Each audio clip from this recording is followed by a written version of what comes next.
is recognized for 36 minutes as the designee of the minority leader. Thank you, Mr. Speaker. There's great concern all over the nation for those who follow what is going on in our financial institutions. That concern is entirely appropriate. There's great anxiety all over the nation by hardworking men and women who do not know how they're going to be able to continue to pay the soaring energy costs for both their vehicles and their homes. Yet still, the congressional leadership continues to refuse to put a piece of legislation on the floor for a vote that could immediately send us well on our way to energy independence by allowing us to produce that with which this nation has been so blessed. There's much anger over the disgusting immorality of corporate executives who padded their own pockets with millions of dollars by creative bookkeeping and representations that mortgage securities had value that they did not actually have. There's incredulity in America over members of Congress who have spent years decrying the culture of corruption, only to have information come out raising questions about failures to pay proper taxes under the income tax laws that may have been written by such person. There's incredulity that the FBI might find cold, hard cash secreted in a freezer 3 years ago, causing people to wonder why nothing has happened. There's amazement from those who have bothered to notice that last year a vote could be lost by the Democratic majority, fair and square, then the rules be changed to allow a different outcome. There's astonishment among those who have bothered to notice that the majority leadership could continue to advertise online that this would be the most open Congress in history, with complete use of the committee process and each bill being subjected to full amendment opportunities and across-the-board input. Yet we continue to have the most closed and dictatorial Congress in memory. While people in America were being overwhelmed by killer gasoline prices and home energy costs, the United States Congress took 5 weeks off. When over 100 members of Congress played by the rules and signed up in a timely manner to speak for 5 minutes on the last day of our session in July, before the 5-week recess, the majority party used that majority yet again to cram down an abrupt adjournment on us to prevent our speaking with the microphones on. Yet we spoke with the microphones off anyway. When points of order have been raised regarding rules violations or alleged ethical malfeasance, the majority has used their power to table legitimate objections to prevent the violations from being corrected and from even being called violations. They've even gone so far as to have the transcript of the proceedings in this chamber changed to cover up the inappropriate behavior and rulings from the day before, but the video certainly revealed the truth. I simply could not and still struggle to understand how this body could go so far off course. When we find that our nation has been brought to the brink of financial failure, there was fear with wailing and gnashing of teeth.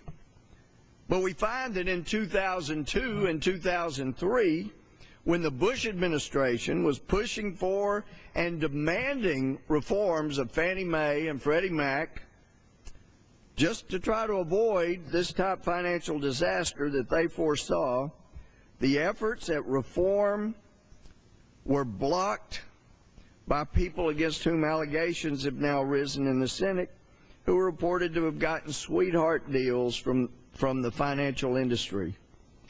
The foresight of such potential problem is to the Bush administration's credit, but the failure to continue to beat the drum, warning that something was amiss, does fall at the feet of the administration and members on both sides of Congress. There's one word that can prevent the destruction of our little experiment in democracy, as some of our forefathers referred to it. And it could also prevent the destruction of a family, of a company, of a society, of a government, or of a nation, and that word is accountability. When Adam and Eve were convinced there was no accountability, they fell from grace. When the only man mentioned in the Bible who was said to have had a heart after God's own actually had no earthly accountability, King David himself committed atrocious wrongs. When people are convinced that there is no accountability for sexual relations outside marriage, and there turns out to be consequences of a pregnancy, some think it would be punishment to allow a child to be born alive. When the highest officers in a company think they can raid the retirement funds of their long-standing employees and be mega wealthy with no one to whom to account, they raid whatever is in the company as if it were their own. Some corporate leaders allow workers to come into this country illegally, just so the owners can pocket a little more profit, despite the fact that it diminishes the society and nation from following the rule of law and for being a nation of laws. And though these same people can't see it coming, history makes very clear that such violations of the rules of law will destroy a nation and society. It makes this nation appear at times to be a corrupt third world nation where the law just does not mean much. When a society believes that if it feels good, do it, and there is no accountability, society ceases, and an animal kingdom full of the basest instincts of animals takes over. When members of Congress think that they're too big and important to ever be accountable, they display hubris or arrogance and engage in tawdry financial dealing with the taxpayers' money. When people in government begin to feel that there is no accountability for them, they will allow massive overspending that the country cannot afford. They will create monuments to themselves with other people's money. They will allow the vast national wealth to be sent to other countries that do not like us very much, just so the energy does not have to be produced in the backyard of the selfish. In 1995, the House and Senate both passed a bill that would bring about drilling in what Jimmy Carter, as president, designated for drilling, because there is no wildlife there. It's a perfect place for drilling, and that is in the coastal area where there are billions of barrels of oil. But President Clinton vetoed the bill. In the last Congress, we passed a bill to provide for drilling the outer continental shelf. But the Democrats blocked it from getting the required 60 votes to allow cloture in the Senate. So there was no vote up or down on the bill itself in the Senate, and it died there while our country was dying. Here our country is in a terribly difficult time with these extremely high energy rates, and our Democratic leadership still supports sending $700 billion a year to nations, many of whom do not like us. If that $70 billion sounds familiar, it's because it's also the amount that Secretary Paulson says that we need at this time to save the mortgage and financial system.